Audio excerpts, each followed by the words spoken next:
Hello and welcome to the first episode of Mad Science the Reboot. I'm your host Mathias Malpractice, and that is a joke. I am never rebooting this show. Boo hiss, I will never fall to the whims of capitalism. That is a lie. I can fall to the whims of capitalism, you just have to pay me enough money. If you pay me enough money, I'd reboot an Adam Sandler movie. Hell, I'd reboot the entire Adam Sandler filmography. Like, you just have to pay me enough money. Preferably in the millions of thousands, but or thousands of millions, or billions of thousands, or, just a lot of money, and I'll do anything for you. But this show, no one's going to pay for this show. If any major network wants this show, I can be bought out very easily. So just hit me up in the email. My email is mmm0047@crimson.edu.com. Alright, just anyone email me that, I am willing to sell out. But on today's episode, I'm here to talk about my new nemesis. He is a dastardly, evil, despicable man with the name of the Rebooter. Now, it's not exactly your traditional nemesis relationship. Usually your nemesis, I'm a villain, so I'd be a hero, and they'd be about my age, and we'd have an intense homoerotic relationship, but this is different. I just hate this man because he is a supervillain, because he's my English teacher. Not only is he a dry, bland lecturer that gives out too much homework and makes us do pointless discussions and too many papers without enough work time, he also messes with my work creatively. I wasn't able to release a podcast episode last week because he freaking kidnapped me. Like, I was just chilling in my dorm when all of a sudden this, little cow creature thing that was painted gold just burst down. I'm like, oh, that's so cute, what are you? And then it bit me, and it had to have had some anesthesia in its teeth because it bit me. I was like, oh, I feel a little woozy, and then, ow, and it hurt. Ow. I slapped my hand to make that effect, and it kind of hurts. Turns out slapping stuff hurts. Anyway, back to the story. I wake up, and I'm in my English teacher, the Rebooter's office, and my hands are tied. Literally, they're tied behind my back. My feet are tied. I can't really move. And I'm looking, and there's just like a Rube Goldberg machine that's set up. And I'm like, wow. When that marble hits those dominoes, it's going to pull a lever that's going to release a bucket that's going to spill into another bucket, that'll activate a toy car that'll go down a track. That toy car is going to hit a button that is going to cut the string that was holding a knife in place, and then when that happens, the knife's going to go careening right into my face. I was like, wow. Why does this man hate me so much? Like, seriously, I don't know why he could possibly hate me. I always talk up in class to correct him when he says something wrong. I do all my papers on time, and that are related to subjects that I'm very passionate about, and I'm very productive during group work time because I always tell the other students when their ideas are freaking stupid, so they don't, execute them poorly in their paper. I'm such a productive, valuable member of his classroom, I just don't understand why he hates me so much. So anyway, I constructed a makeshift knife using nothing but chewing gum, a little bit of floss, and a knife, and I cut my bonds, and I, burst out of the office, and I ran back home because, Lord, I was like, whew, I've survived another day. I was not killed by my English teacher. Never guess what happened the next day.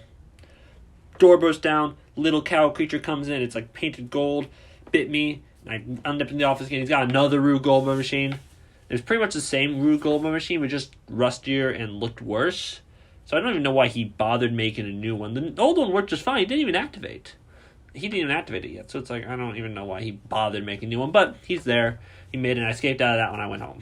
So when I went home, I reported him to the University Office of Kidnapping Affairs to tell him that their evil English lecturer, the Rebooter, was not following proper monologue policy. Because everyone knows the monologue policy about unconscious victims, kidnapping victims, is that you have to be there to perform the evil monologue when the victim wakes up. And twice I got kidnapped, and neither times did I get a villainous monologue explaining why he hated me so much. So I reported his butt to the Office of Kidnapping Affairs, and I was hoping maybe that he'd get, kicked out of his spot. Instead, they just told me that I could go choke in an unseemly body part. So he's still my teacher, I guess. So now I have a new nemesis relationship. So I was doing tons of research on him. Turns out that creepy little cow thing, it's called the cash cow, and it has a chloroform in its saliva. Not entirely sure what biology major he kidnapped to give him that, but he has it now, and it sure is effective, so I should really look into that.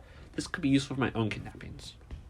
So after all that, I finally got around to writing my essay, which at this point I'm like, well, I only have one thing I want to talk about, which is about how the improper kidnapping practices of certain individuals has effects on the atmosphere of Crimson University, as well as the general reputation of Crimson University as a kidnapping facility and an evil college. And it's just how it's so unfortunate that all these improper kidnappings are allowed to happen with nothing under it. It was basically like a journalistic deep dive into the malpractice of the University Office of Kidnapping Affairs and this Rebooter villain, and about how it's all swept under the rug, and it's not good for anybody, especially me who got kidnapped multiple times.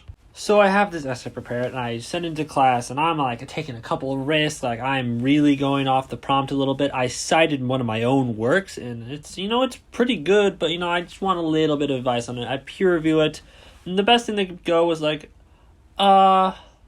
I don't know, it's kind of good, it's kind of perfect. I'm like, cool, and any critiques at all? And they're like, no, not really. And then one of them's like, it's due Monday, by the way. I'm like, oh, shoot, it's due Monday? And she kind of snaps me and goes, well, yours is basically perfect anyway, so why do you even care? I'm like, really? Like, just because I'm better and smarter than you doesn't mean that I don't have the right to the same anxieties as you do. Like, what?